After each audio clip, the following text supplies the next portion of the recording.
Le débat en astrologie, sur la question du curseur unique, se retrouve également en linguistique.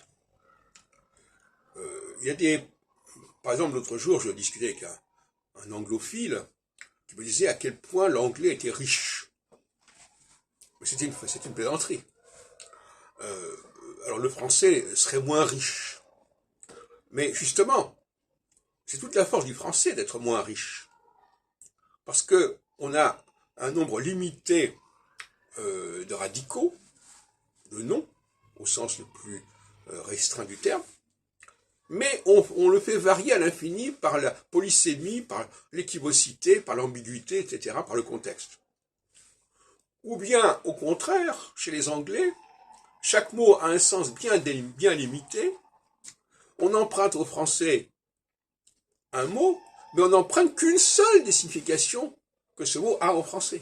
J'en ai parlé l'autre jour dans une autre vidéo, je ne reviens pas là-dessus. Donc,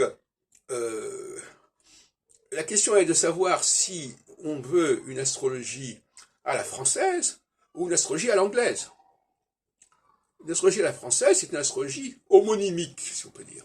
C'est-à-dire où le curseur va avoir des variations finalement relativement réduites et relatives. Ou bien une astrologie synonymique, où on a une multiplicité de termes qui ont chacun des sens bien précis, mais qui sont très appauvris par rapport au sens qu'ils ont emprunté à une autre langue. Parce que le problème de l'anglais, c'est que c'est une langue qui emprunte, qui est endettée. Voilà, donc le débat, il est là. Est-ce que l'astrologie doit continuer à emprunter massivement à l'astronomie pour avoir un maximum de mots différents, ou bien au contraire, doit-elle emprunter seulement un curseur dont elle fait varier le cours indéfiniment? C'est pas du tout la même chose.